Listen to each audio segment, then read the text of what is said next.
잡초가 아예 자라지 않는 텃밭을 상상해 보세요.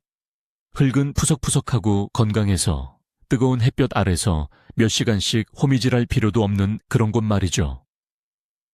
이거 환상 속 이야기 같다고요? 절대 아닙니다. 오늘은 식물계의 진정한 특수부대, 바로 킬러 풋거름에 대해 이야기해 보겠습니다. 이게 그냥 하는 말이 아닙니다. 토양을 비옥하게 만들 뿐만 아니라 말 그대로 잡초를 싹 태워버리고 병원균을 없애고 해충까지 쫓아내는 식물이 어떤 것들인지 자세히 알려드릴게요.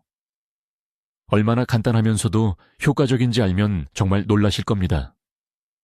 그나저나 여러분은 혹시 이 풋거름을 사용하고 계신가요? 아니면 시간 낭비, 씨앗 낭비라고 생각하시나요? 지금 바로 댓글로 여러분의 의견을 나눠주세요. 여러분의 기대와 이 영상에서 알게 될 사실을 비교해보는 것이 정말 흥미로울 것 같습니다. 그럼 우선 이 풋거름, 즉 녹비작물이라는 것이 정확히 무엇인지부터 짚고 넘어가야겠죠. 녹색 비료라는 말을 들어보신 분들이 많을 텐데 맞는 말입니다. 하지만 이건 빙산의 일각일 뿐이죠. 본질적으로 풋거름은 수확을 위해서가 아니라 토양을 개선하고 텃밭을 건강하게 만들기 위해 재배하는 식물입니다. 말 그대로 살아 움직이는 시스템인 거예요. 흙이 가루가 될 때까지 뒤엎거나 엄청난 양의 퇴비를 넣거나 심지어 화학약품을 쓸 필요도 없습니다. 그저 특정한 씨앗을 뿌려주기만 하면 됩니다.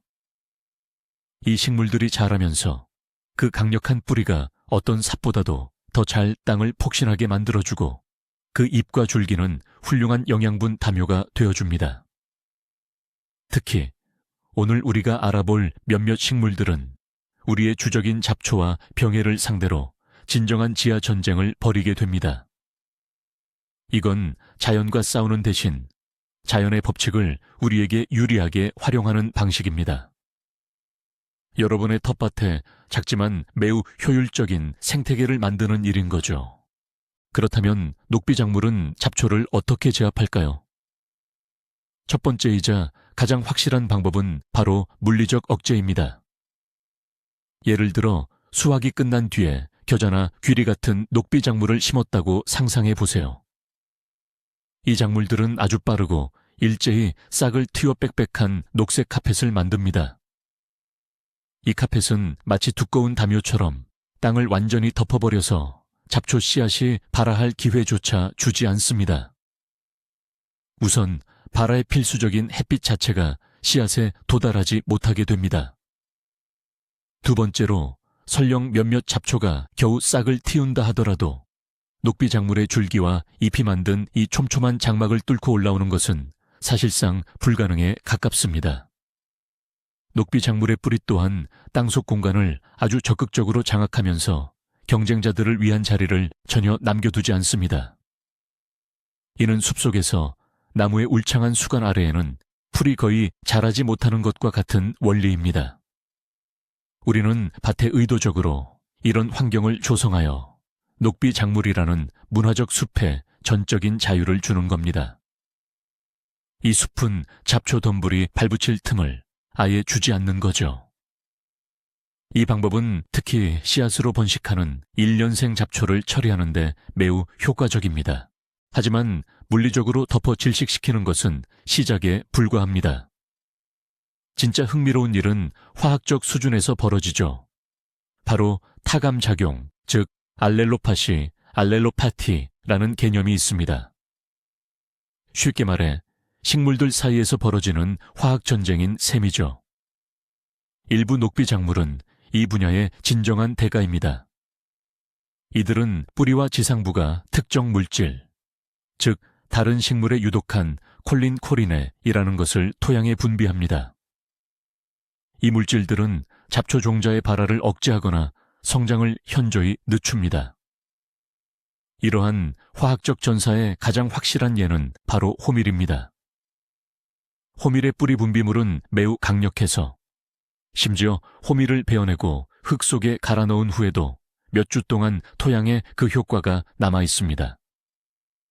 이는 호밀이 자라는 동안 잡초를 질식시키는 것뿐만 아니라 그 후에도 원치 않는 많은 식물들에게 불모지와 같은 환경을 남긴다는 의미입니다.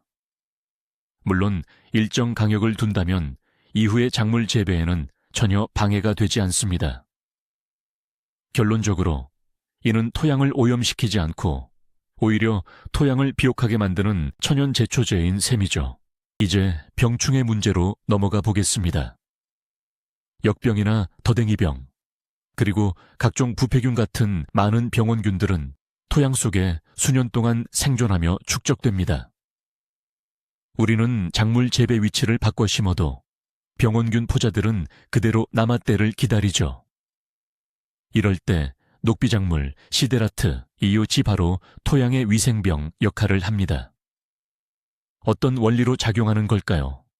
겨자, 유채무 또는 유채 같은 십자화과 작물들은 조직 내에 정유 에센셜 오일과 글루코시놀레이트라는 성분을 갖고 있습니다. 이 작물들을 베어 토양에 섞어 넣으면 이 성분들이 분해되면서 황, 리우, 황 성분의 화합물을 방출합니다. 이는 천연가스로 토양을 살균하는 생물훈증법 비오 푸미게이션 과정이라고 할 수 있습니다. 이 화합물은 수많은 곰팡이와 박테리아에게 치명적입니다. 말 그대로 토양의 표면층을 살균하는 효과를 냅니다. 게다가 주력 작물과 같은 과케이에 속하지 않는 녹비작물로 윤작 돌려짓기를 하면 병의 생명주기를 끊는 효과도 있습니다. 예를 들어 감자나 토마토를 심은 후에 파셀리아를 재배하는 것은 아주 이상적인 해결책입니다. 이 작물들 사이에는 공유하는 질병이 없기 때문이죠. 그렇다면 땅속에 숨어있는 해충들은 어떻게 해결해야 할까요? 철사벌레나 선충은 많은 농부들에게는 늘 골칫거리입니다. 하지만 녹비작물에게는 이에 대항할 강력한 비장의 무기가 있습니다.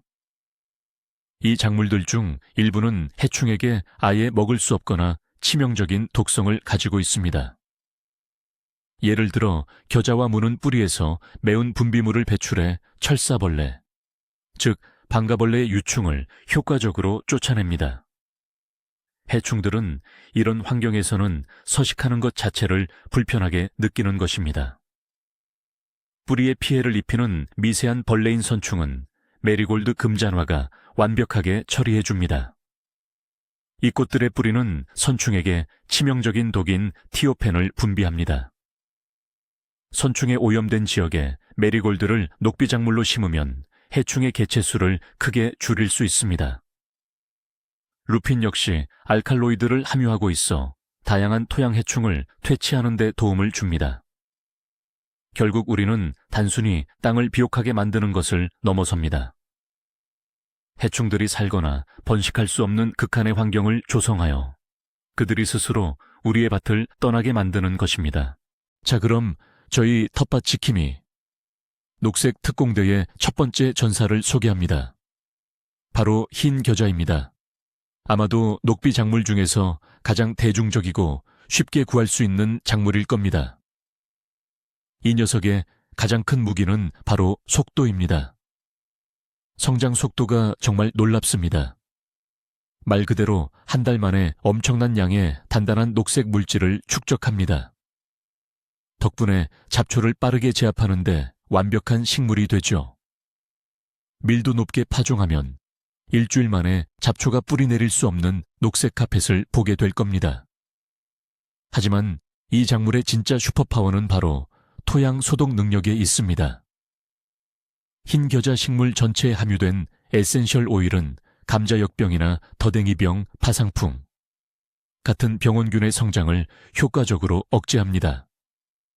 만약 여러분의 밭에서 감자나 토마토 관련 문제가 있었다면 가을에 흰 겨자를 파종하는 것은 필수 코스입니다.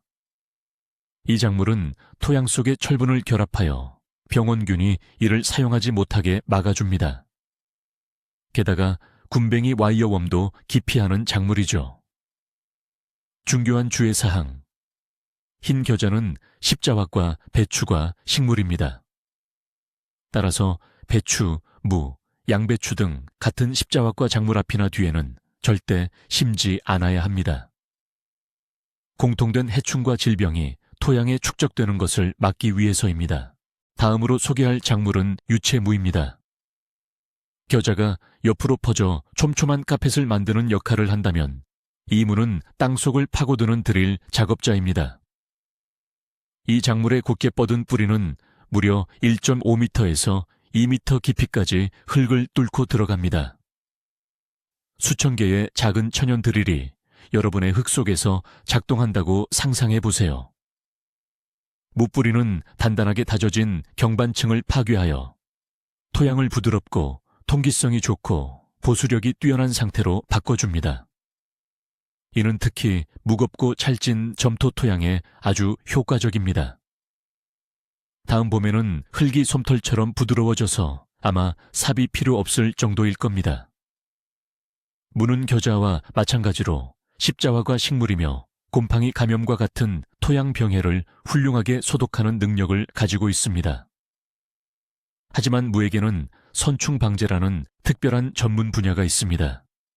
일부 유채무 품종은 이 해충의 개체 수를 무려 90%까지 감소시키는 능력을 보여줍니다. 또한 무는 생장이 빠르고 뿌리 근처의 잎, 즉 근엽이 커서 주변을 완전히 그늘지게 만들어 잡초를 효과적으로 억제합니다. 토양을 건강하게 만드는 데 있어서 이보다 더 완벽한 만능 제주꾼은 없을 것입니다. 잡초와의 싸움에 나서는 강력한 최종 병기, 바로 월동 호밀입니다. 만약 바치개밀 같은 다년생 악성 잡초로 뒤덮여 있다면 호밀이 최고의 선택이 될 거예요. 이 작물은 타감 작용 면에서 가장 강력한 녹비 작물이라고 할 수 있습니다. 호밀의 뿌리 시스템은 주변의 거의 모든 식물의 성장을 억제하는 물질을 분비합니다. 호밀은 자라면서 촘촘한 뿌리층을 만들어 잡초를 질식시킬 뿐만 아니라 흙에 섞어 넣은 후에도 몇 주 동안은 깨끗한 밭 상태를 유지해줍니다. 호밀은 가을에 심는 작물입니다. 눈 밑에서도 완벽하게 겨울을 나며 봄이 되면 제일 먼저 성장을 시작해 잡초들이 싹을 틔울 기회조차 주지 않습니다. 게다가 호밀의 굵고 빽빽한 수염뿌리는 토양 구조를 아주 훌륭하게 개선하고 유기물을 풍부하게 만드는 역할도 합니다. 하지만 호밀을 사용할 때는 조심해야 합니다. 워낙 강력한 억제 효과 때문에 주 작물을 심기 전에 2-3주 정도의 시간 간격을 두어야 합니다. 그렇지 않으면 호밀이 심으려고 하는 작물까지도 억제할 수 있기 때문이죠. 호밀이 공격적인 투사에 비유된다면 귀리는 현명하고 온화한 수호자에 가깝습니다. 귀리는 호밀처럼 강력한 타감작용, 알렐로파티, 능력을 가진 건 아니지만 다른 방식으로 이점을 제공합니다. 귀리는 녹색 생체량을 매우 빠르게 늘려 밀집된 피복을 형성하고 잡초를 효과적으로 차단하여 그늘지게 만듭니다. 따라서 따뜻한 기온을 좋아하는 작물을 심기 전 봄에 파종하기에 아주 적합합니다. 귀리의 가장 큰 장점은 바로 토양을 건강하게 만드는 효과입니다. 귀리의 뿌리에서 나오는 분비물은 뿌리썩은병의 발생을 억제하는 데 탁월합니다. 밭에 이 병으로 인해 고생한 경험이 있다면 귀리를 파종하는 것만으로도 토양을 깨끗하게 정화하는 데 도움이 될 수 있습니다. 게다가 귀리는 많은 채소작물, 특히 감제 필수적인 칼륨 포타시움 성분을 토양에 공급해 줍니다. 귀리는 다른 녹비 작물, 예를 들어 배치, 우에치와 함께 사용하면 효과가 극대화됩니다.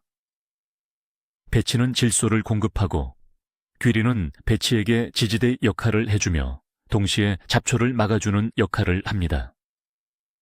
이 조합은 비료 효과, 잡초 관리, 토양 건강 증진이라는 여러 가지 목표를 동시에 달성하는 고전적이면서도 매우 효율적인 혼합 방식입니다.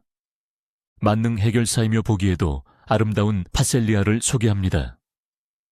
이 식물은 밭에서 흔히 재배하는 주요 채소들과는 전혀 다른 종이라는 특별한 특징을 가지고 있습니다. 이는 곧 일반 작물들이 겪는 공통된 병충해를 옮기거나 유인하지 않는다는 의미입니다. 따라서 윤작 돌려짓기의 원칙을 깨뜨릴 걱정 없이 어떤 작물을 심기 전이나 후에라도 파셀리아를 자유롭게 파종할 수 있습니다. 그야말로 완벽한 선행 작물이죠. 파셀리아는 성장 속도가 매우 빠르며 촘촘하고 섬세한 잎들이 땅을 빽빽하게 덮어 잡초가 자랄 틈을 주지 않습니다. 강력한 뿌리는 토양을 효과적으로 일구어 흙을 부드럽게 만듭니다. 하지만 이뿐만이 아닙니다. 파셀리아는 최고의 밀원 식물 중 하나입니다. 연한 푸른빛 꽃은 밭으로 벌과 다른 유용한 수분맥에 곤충들을 끌어들여 주변 작물의 수확량을 높이는 긍정적인 효과를 가져옵니다. 게다가 군뱅이, 선충, 심지어 메뚜기까지도 쫓아내는 특성을 가지고 있습니다. 파셀리아를 심는 것은 토양을 개선하고 잡초를 제거하는 것을 넘어 여러분의 텃밭의 생물 다양성까지 높여주는 훌륭한 방법입니다. 자, 이제 메밀에 대해 이야기해 봅시다. 많은 분들이 메밀을 귀한 곡물로만 알고 계시지만 사실 메밀은 특히 여름 파종에 적합한 훌륭한 녹비 작물입니다. 메밀의 가장 큰 특징은 바로 생육기간이 매우 짧다는 점입니다. 파종부터 개화까지 단 40일에서 45일밖에 걸리지 않습니다. 이 짧은 기간 동안 메밀은 촘촘하고 가지가 많은 덤불을 형성하여 토양을 완전히 덮고 심지어 개밀 같은 악성 잡초의 성장을 효과적으로 억제합니다. 하지만 메밀의 진정한 슈퍼 능력은 바로 흡수하기 어려운 양분을 토양에서 끄집어내는 능력입니다.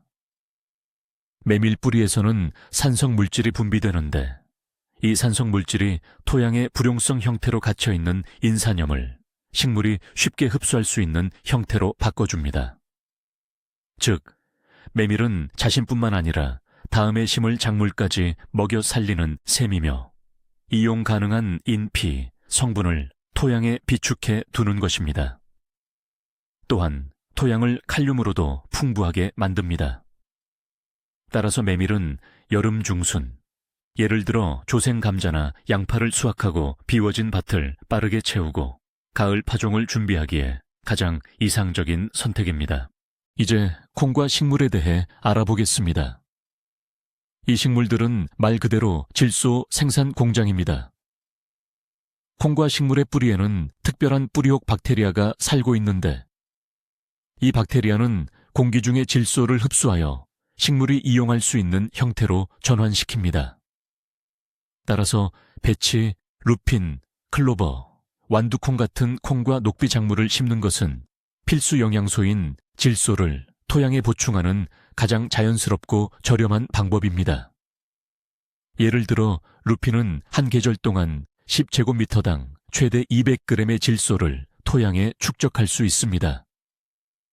이는 상당량의 화학 비료를 주는 것과 같은 효과입니다. 게다가 콩과 작물은 성장하면서 조밀한 녹색 덩어리를 형성하여 잡초를 억제하는 효과가 뛰어납니다. 강력한 원뿌리를 가진 루핀은 깊은 곳에 있는 영양분을 끌어올리고 토양을 경작하여 부드럽게 만드는 역할도 합니다. 한편 덩굴성 식물인 배치는 귤이나 호밀 같은 작물과 혼합하여 심으면 매우 효과적입니다. 배치는 다른 작물을 감고 올라가 잡초가 뚫고 들어오기 힘든 2층 구조의 카펫을 만들어냅니다. 텃밭의 병충해를 잡는 대표적인 꽃, 바로 메리골드와 금잔화에 대해 자세히 알아보겠습니다. 우리는 이 꽃들을 보통 화단에서만 보는 줄 알았지만 사실 텃밭의 건강을 지켜주는 그 잠재력은 엄청납니다. 이들이 물리치는 주적은 바로 선충입니다. 앞서 말씀드렸듯이 이 식물의 뿌리는 미세한 벌레인 선충에게 치명적인 피톤치드를 분비합니다. 만약 여러분의 밭에서 딸기나 당근, 감자가 잘 자라지 않고 뿌리에 혹처럼 생긴 것들이 보인다면 선충이 그 원인일 수 있습니다. 이런 경우 문제가 되는 밭 전체를 한 계절 동안 메리골드로 완전히 덮어 심는 것이 좋습니다. 이는 극단적이지만 매우 효과적인 방법입니다. 선충 외에도 메리골드의 강한 향은 진딧물이나 양파파리 같은 다른 많은 해충들이 싫어합니다. 금잔화, 카렌듈라. 역시 선충과 싸울 뿐만 아니라 감자잎벌레를 쫓아내고 곰팡이성 질병을 억제하는 효과가 있습니다. 다 자란 이 꽃들의 녹비, 줄기와 ip를 흙에 섞어주면 토양이 추가로 소독되는 효과까지 얻을 수 있습니다. 아름다운 꽃이 세상을 구할 뿐만 아니라 텃밭까지 치유해주는 아주 좋은 사례인 셈이죠. 녹비 작물 혼합 재배는 정말 핵심적인 부분입니다. 자연은 단일 재배를 선호하지 않습니다. 자연 상태에서는 식물들이 항상 서로 어울려 군락을 이루며 자라죠. 우리는 이 원리를 적극적으로 활용해야 합니다. 여러 종류의 녹비 작물을 섞어 심는 것이 한 가지만 심는 것보다 거의 항상 더 효과적입니다. 그 이유는 무엇일까요? 첫째, 서로 다른 식물들은 각기 다른 뿌리 체계를 갖고 있습니다. 어떤 것은 곧게 땅속 깊이 박히는 직근이고 다른 것은 표토층에서 활동하는 수염뿌리입니다. 이들이 함께 토양의 모든 층을 효과적으로 개량합니다. 둘째, 잡초와 병충해에 미치는 영향이 각기 달라서 복합적인 방어 체계를 구축할 수 있습니다. 대표적인 예가 바로 배치, 자운형과 귀리 또는 배치와 호밀의 혼합입니다. 곡물류는 덩굴성인 배치에게 지지대 역할을 제공하고 잡초를 억제하며 보호해 줍니다. 반대로 배치는 모두에게 필요한 질소를 토양에 고정시켜 줍니다. 이보다 더 복잡한 칵테일을 만들 수도 있습니다. 예를 들어 귀리, 배치, 그리고 겨자입니다. 귀리는 토양 구조를 잡아주고 배치는 질소를 공급하며 겨자는 소독, 살균 효과를 제공합니다. 이것이야말로 실제로 작동하는 시너지 효과입니다. 겨자나 무 같은 십자화과 녹비 작물이 어떻게 작동하는지 그 원리를 다시 한번 자세히 살펴보겠습니다. 이들의 비밀 병기는 바로 글루코시놀레이트입니다. 이 물질들은 그 자체로는 비교적 무해합니다. 하지만 우리가 식물의 조직을 손상시키고, 즉 풀을 베어 잘게 부순 다음 흙 속에 섞어 넣으면 그때부터 미로시나제라는 효소가 작용하기 시작합니다. 이 효소는 글루코시놀레이트를 분해하고 그 결과 아이소사이오사이아네이트가 방출됩니다. 이는 겨자 잎을 문지를 때 맡을 수 있는 휘발성의 강한 냄새를 가진 화합물입니다. 강력한 항진균, 항균, 그리고 선충 제거 작용을 하는 것이 바로 이 물질들입니다. 우리가 말하는 바이오 훈증이 일어나는 순간이죠. 토양은 잠시 동안 병원균에게 일종의 가스실 역할을 하게 됩니다. 이 효과를 극대화하려면 녹색 물질을 올바르게 처리하는 것이 중요합니다. 즉, 잘게 부순 다음 즉시 습기가 있는 흙과 섞어 주어야 합니다. 습기가 이러한 화학 반응을 활성화시키기 때문입니다. 이것이 바로 자연이 스스로를 지키는 메커니즘이며 우리는 이 원리를 정원과 텃밭에 활용할 수 있습니다. 자, 이제 벼가 작물인 호밀, 귀리, 밀을 좀 더 자세히 들여다보겠습니다. 이들의 가장 큰 힘은 바로 강력한 수염뿌리 시스템에 있습니다. 수백만 개의 잔뿌리로 이루어진 이 빽빽한 뿌리 조직이 토양의 겉부분을 완전히 뒤덮고 있습니다. 첫째, 이들은 토양 구조를 타의 추종을 불허할 정도로 개선합니다. 뿌리가 죽고 나면 땅속에 수많은 미세한 통로가 생기는데 이 통로 덕분에 흙이 부드러워지고 공기와 물이 아주 잘 통하게 됩니다. 둘째, 엄청난 양의 유기물을 공급합니다. 곡물의 뿌리는 토양 부식 후뭇, 즉 부엽토를 만드는 핵심 공급원입니다. 지상부 역시 중요하지만 장기적인 토양의 비옥함을 만들어내는 것은 바로 이 뿌리입니다. 셋째, 이 빽빽한 뿌리망은 물리적으로 잡초 뿌리가 자라는 것을 방해합니다. 잡초는 이 벽을 뚫고 올라올 엄두를 못 냅니다. 게다가 수확하거나 겨울에 얼어 죽은 곡물의 지상부는 토양 표면에 단단한 멀치층을 형성합니다. 이 멀치층은 토양 침식을 막아주고 봄이 되어도 계속해서 잡초의 성장을 억제하는 효과를 줍니다. 특히 호밀은 이 모든 면에서 생존력과 공격성 면에서 단연 최고의 챔피언이라 할 수 있습니다. 다시 콩과 식물, 그리고 이들이 가진 질소 고정의 놀라운 능력으로 돌아가 보겠습니다. 이 메커니즘이야말로 자연이 만든 기적 중 하나입니다. 콩과 식물의 뿌리를 캐서 자세히 관찰해보면 작은 홍 모양의 뿌리옥근류를 발견할 수 있습니다. 이것은 병이 아니라 바로 공생 박테리아인 리조비움, 리조비움을 위한 보금자리입니다. 식물은 이 박테리아에게 보금자리와 함께 탄수화물 형태의 먹이를 제공하고 대신 박테리아는 식물을 위해 믿을 수 없는 작업을 수행합니다. 공기 중 약 80%를 차지하는 대기 중 질소를 포착하여 암모니아로 바꾼 뒤 식물이 흡수 가능한 질소 화합물로 바꿔주는 것입니다. 지구상의 그 어떤 다른 식물군도 이 작업을 수행할 수는 없습니다. 식물이 죽고 뿌리와 줄기가 분해되면 이때까지 축적되었던 질소 성분이 토양에 방출되어 다음 작물에게 공급됩니다. 즉, 우리는 최고 품질의 질소 비료를 무료로 얻는 것과 같습니다. 그렇기 때문에 콩과 식물을 녹비작물로 활용하는 것은 양배추, 호박, 감자처럼 질소 요구량이 높은 작물을 위한 최고의 선행 작물이 될 수 있습니다. 핵심 질문은 녹비작물을 언제 심느냐는 것입니다. 주요 파종 시기는 크게 세 가지로 나눌 수 있습니다. 첫 번째는 이른 봄입니다. 눈이 녹고 텃밭에 들어갈 수 있게 되자마자 겨자, 귀리, 파셀리아 같은 내한성이 강한 녹비작물을 파종할 수 있습니다. 이 작물들은 주요 모종을 심기 전에 충분히 자랄 시간을 벌어줍니다. 보통 토마토나 고추 같은 작물을 심기 2-3주 전에 이들을 베어내서 흙 속에 섞어줍니다. 두 번째 시기는 여름입니다. 무, 상추, 조기감자, 양파 등 일찍 수확하는 작물을 걷어낸 후 바로 이 시기가 열립니다. 밭고랑이 비어 잡초가 무성해지지 않도록 메밀이나 파셀리아처럼 빨리 자라는 녹비작물을 곧바로 파종합니다.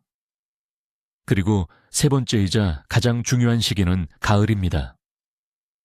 주요 작물 수확을 마친 8월 말부터 10월 중순까지 밭에 녹비작물을 심습니다. 호밀 같은 월동 녹비작물이나 겨자처럼 생장이 빠른 작물 위주로 파종합니다. 이들은 푸른 상태로 겨울을 나면서 땅이 얼거나 비에 씻겨 영양분이 유실되는 것을 막아주는 중요한 역할을 합니다. 씨앗을 어떻게 심어야 제대로 심는 걸까요? 완벽하게 고든 줄 맞춤에 대한 강박은 잊으세요. 가장 중요한 건 밭 전체를 완전히 덮는 카페처럼 만드는 겁니다. 그래서 가장 간단하고 효과적인 방법은 바로 흙뿌리기입니다. 먼저 밭을 준비해야 합니다. 남아있는 풀이나 잔해를 제거하고 필요하다면 쇠스랑 혹은 갈퀴우로 흙 표면을 살짝 긁어 부드럽게 만들어주세요. 그 다음 씨앗을 손에 쥐고 옛날 방식 그대로 표면에 흩뿌려줍니다. 최대한 골고루 퍼지도록 노력해야 하죠. 파종 기준량은 보통 포장지에 적혀 있지만 일반적인 원칙은 드문드문 심기보다는 빽빽하게 심는 것입니다. 너무 많이 심을까 걱정할 필요는 없습니다. 씨앗을 뿌린 후에는 흙으로 덮어줘야 하는데요. 가장 쉬운 방법은 갈퀴를 이용하는 것입니다. 밭 위를 살짝 훑으면서 흙 표면을 가볍게 섞어주세요. 흙을 덮는 깊이는 2-3cm를 넘지 않도록 주의합니다. 만약 흙이 건조하다면 파종 후에 물을 충분히 주는 것이 좋습니다. 이게 전부입니다. 복잡하게 생각할 필요가 없죠. 땅을 깊게 파고 거름을 주는 방식보다 훨씬 쉽고 빠릅니다. 가장 중요한 건 자연이 스스로 알아서 일하도록 내버려 두는 것입니다. 이제 녹비작물이 다 자랐습니다. 다음은 어떻게 해야 할까요? 가장 중요한 규칙은 절대로 꽃을 피우거나 씨앗을 맺게 해서는 안 된다는 것입니다. 그렇지 않으면 이 작물들이 도움꾼이 아니라 내년에 골치 아픈 잡초로 변해버려 씨름해야 할 수도 있습니다. 녹비 작물은 반드시 꽃이 피기 직전, 즉 꽃봉꼬리 단계에서 예촉이나 평면 쟁기 등으로 베어내거나 잘라내야 합니다. 바로 이 시점에 작물의 녹색 부분에 영양분이 최대치로 농축되어 있기 때문입니다. 자, 이제 두 가지 방법이 있습니다. 첫 번째는 전통적인 방식인데 바로 이 녹색 물질을 흙 속에 묻어주는 것입니다. 잘라낸 작물을 삽으로 잘게 부순 후 흙의 윗부분과 함께 살짝만 섞어 얕게 뒤엎어 줍니다. 이것이 바로 녹비, 즉 녹색 비료라고 불리는 것입니다. 두 번째 방법은 최근 자연농법을 지지하는 사람들에게 점점 더 인기를 얻고 있는 방식입니다. 바로 베어낸 작물 덩어리를 밭 표면에 멀칭, 즉 덮개로 그냥 두는 것입니다. 이 덮개는 시간이 지나면서 천천히 분해되어 토양 생물들에게 영양을 공급하고 땅이 마르는 것을 막아주며 계속해서 잡초를 억제하는 역할을 합니다. 이 방법은 토양 구조를 손상시키지 않고 자연적인 과정에 가장 가깝습니다. 마지막으로 흔히 저지르는 몇 가지 실수를 짚어보겠습니다. 첫 번째 실수, 부적절한 돌려짓기 윤작입니다. 녹비 작물은 앞 작물이나 뒷 작물과 같은 곽해에 속하면 안 된다는 점을 명심하세요. 대표적인 예가 배추 십자화과를 심기 전에 같은 십자화과인 겨자갓들을 파종하는 것입니다. 이렇게 하면 토양이 건강해지는 것이 아니라 오히려 뿌리혹병과 같은 공통 해충만 더 쌓이게 됩니다. 두 번째 실수, 너무 늦게 베어내는 것입니다. 앞서 말씀드렸듯이 녹비 작물이 씨앗을 맺게 되면 오히려 잡초처럼 골칫거리가 됩니다. 반드시 꽃봉고리가 맺히는 시기, 개화기 직전을 놓치지 않도록 주의해야 합니다. 세 번째 실수, 너무 깊게 묻는 것입니다. 녹비 작물의 녹색 부분, 녹빛은 반드시 표면에서 10일 15mm쯤 깊이에 얕은 호기성, 산소가 있는 토양층에 묻어야 합니다. 만약 이를 더 깊이 묻으면 분해되지 않고 썩거나 산성화되어 오히려 땅에 악영향을 미칩니다. 마지막 실수, 녹비 작물의 즉각적인 기적을 바라는 것입니다. 이것은 긴 시간과 노력이 필요한 장기적인 작업입니다. 하지만 단 한 시즌만 지나도 잡초가 줄어들고 땅이 확실히 좋아지는 것을 느끼실 수 있을 겁니다. 자, 이제 정리해 볼까요? 녹비 작물, 즉 덮개 작물은 단순히 녹색 비료를 넘어섭니다. 이것은 똑똑한 텃밭 지킴이에게는 정말 강력한 무기인 셈이죠. 이 작물들은 알렐로파시를 이용해 잡초와 화학적으로 전쟁을 벌이는 천연 제초제 역할도 합니다. 토양 병원균에게 생물 훈증을 실시하는 강력한 살균제 역할도 하죠. 심지어 해충에게는 도저히 견딜 수 없는 환경을 조성하는 살충제 역할까지 수행합니다. 우리는 더 이상 자연과 싸우는 것이 아니라 자연의 힘을 우리가 원하는 방향으로 활용하는 겁니다.